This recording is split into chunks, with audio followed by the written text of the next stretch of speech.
Oh, hey there. Welcome to week 7 of the Orion Bowl. Week 6 was full of ups and downs, full of surprises, full of bad decisions and good decisions, as every week of fantasy NFL always is. So, let's start by just recapping what happened in week 6 of the Orion Bowl. So, first of all, I'd like to congratulate myself, the Baltimore Ravens, for getting back in the win column against they're a tough team, those harlots, those crafty harlots who have moved to San Diego.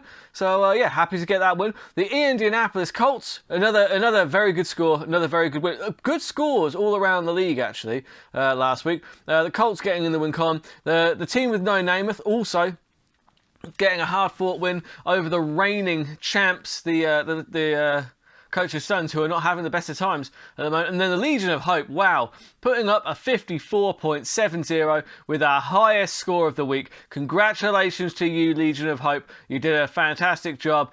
And there were no horribly low scores last week. Literally the lowest score last week was Baby Got First Pick, who put up 90.88, which is by no means terrible. Not really. I've seen people win with way worse scores than that. So very competitive week. Well done, everybody. This week's entourage for the Orion Bowl, this week's Vinny Chase, it has to be my player, Mr. Jonathan Taylor. He has been the leading offensive member of the Baltimore Ravens offense for 2 weeks running. He is the star of the show. He is this week's Vinny Chase. And then we've got the Johnny Drama Award, goes to Derek Henry, quite simply because he is the fucking game, pal. Good lord. There's no stopping that dude. Then you've got the Turtle Award, way better than expected. We expect a lot from CeeDee Lamb, but he did way more than even we expected of him last week. 149 yards, 2 touchdowns. He gets the better than anticipated Turtle Award. The Ari Gold / Jeremy Piven Diverse Range Award goes to Joe Mixon. He rushes, he carries, he does it all really, and he is as diverse as Jeremy Piven's acting range. Then we've got the E Award for the most terrible player. He's not that terrible, but Lamar Jackson, come on, man. Look, you have to expect 20 at least from a quarterback of that caliber, and to put up 11 just isn't good enough. You've got to feel like if he'd have performed, then, you know, the Suns may have snuck a win last week, a much-needed win. So for that reason, Lamar Jackson is terrible, just like the character E from Entourage. So then we'll move on to coach's questions for the Baltimore Ravens. So Coach Burt of the Baltimore Ravens will be fielding questions from the fans that have been emailed in. So, okay. Wow, you did a great job, Coach. This is not often I get nice feedback. You are back to 3-3, and you just stink of mediocrity.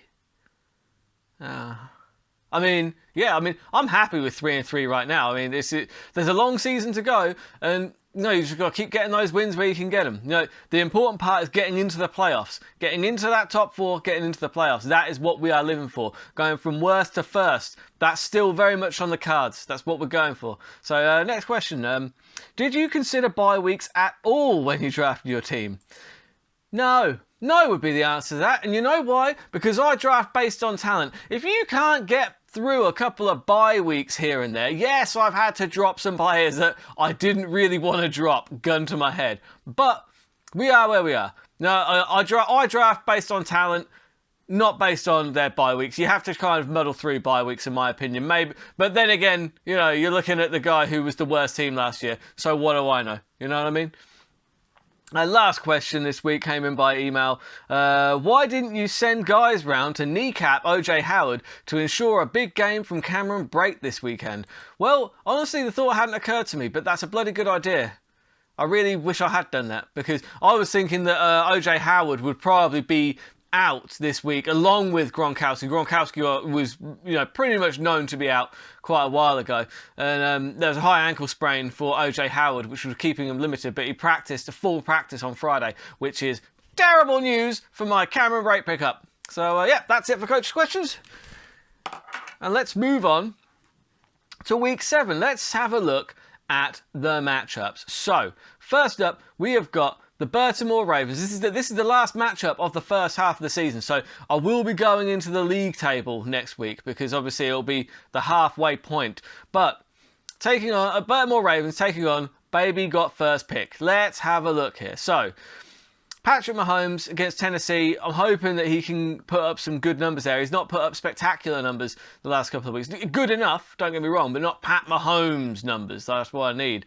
Jonathan Taylor, can he lead the Baltimore offense for the third week straight? I mean, that's a good question. Now, Javonte Williams, he did an okay job. That touchdown really helped. If it wasn't for that touchdown, it would have been a bit of a nightmare.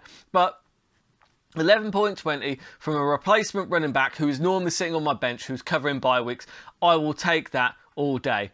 I've got Deebo Samuel back this week. That's good. And who else? I'm sure. Do I know? Oh yeah, I do. I've got Mitchell in as well. So I'm hoping that after coming off a bye week, they should be in good stead. Cameron Brate, as I mentioned, I picked up.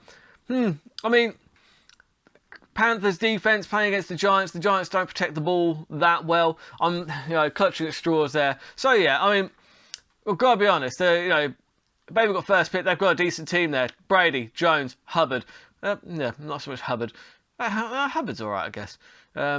Yeah, because obviously they haven't got any. What's his face? The guy. Why can't I remember? I keep forgetting. Like, honestly, my memory is just starting to become an absolute sieve. Yeah, you know who I mean. Carolina Panthers running back, can't be stopped. I can't remember his name. God damn it, that is annoying. He's like one of the most famous guys, like in the NFL as well. It'll come back to me anyway. You know what? I don't like to do the whole whoever I pick, usually the opposite team wins. So yeah, it's tempting to pick against myself always. Honestly, I think I have the better team here. I honestly do.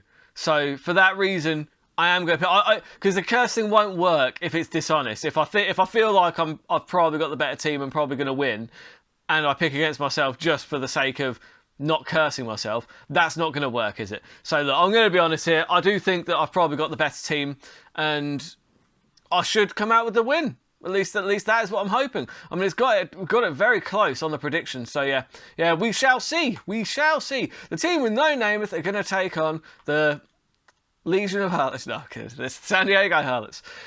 San Diego Harlots have already started with Sutton, who only put up 6.8, which is not brilliant. That's not great. It's not great.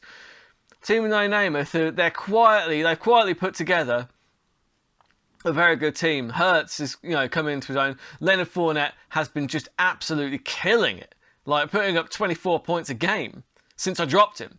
They've got some great run coaches over there at No Name Park, sorry, the park with no name. Their training facility. Yeah, you got Calvin Ridley's back as well. That's very good.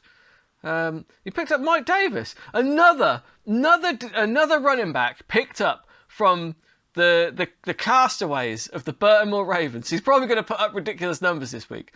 But I had to get another tight end. I didn't want to drop Knox. I didn't want to drop the tight end I had. So, you know what? I made a decision. I did what I did. Got Goblin's bench. Yeah, that's good.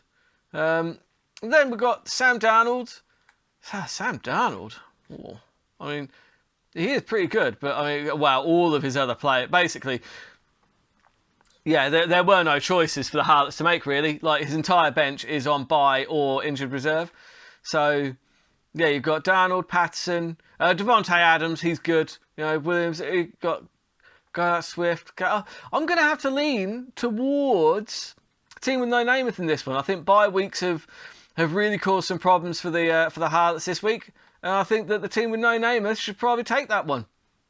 Legion of Hope taking on the powerhouse of the Indianapolis Colts. Now, the Indianapolis Colts and the Legion of Hope, they've been putting on some ridiculous numbers. Obviously, the highest scoring team last week was the Legion of Hope. But the Indianapolis Colts basically put up 140 every week.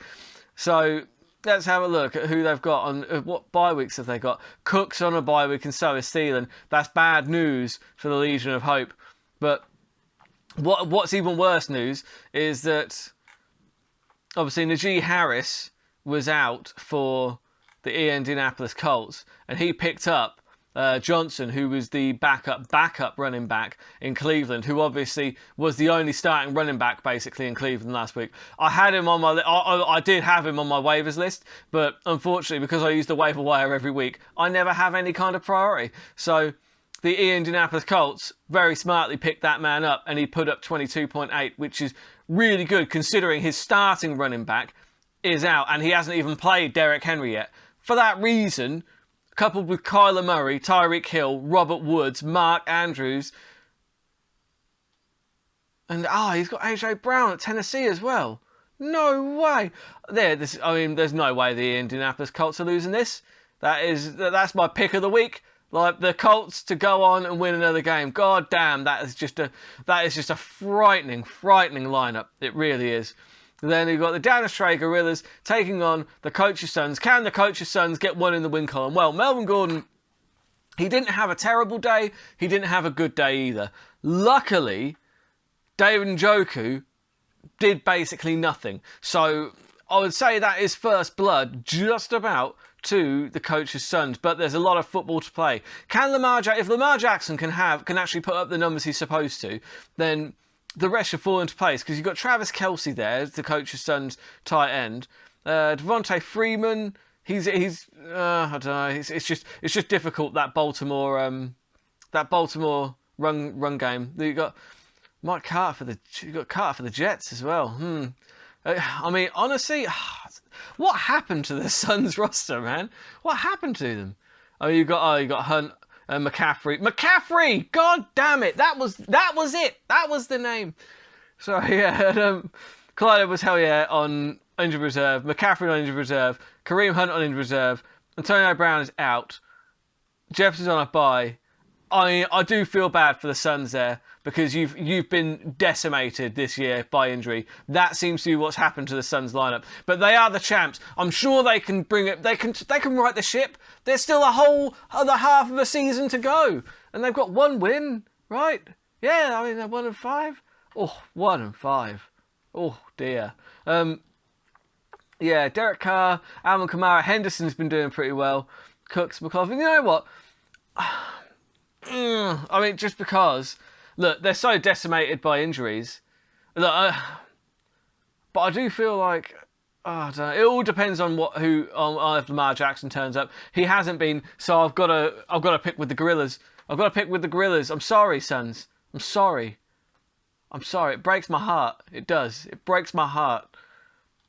But I wish you the best. Maybe the curse will come good this week and you'll get the win, because Lord knows you need it. So anyway, like I said, the coach of the Coach's Sons, what they need to do is come over to the NFL mansion where in Williston, where we watch the NFL, and he should just come and pick up his swag for last year, because pretty soon the belt's technically not. Pretty soon it's going to become mathematically impossible for him to retain the belt that he hasn't even held yet. But hey, come on down, you know. And to all the others, I'll see you at the NFL mansion later. To those that are watching elsewhere, just have fun, enjoy all the games. Those that I picked for, prove me right. Those that I picked against, prove me wrong. And we will see what happened, and we'll recap. We'll have a quick look at the league standings next week.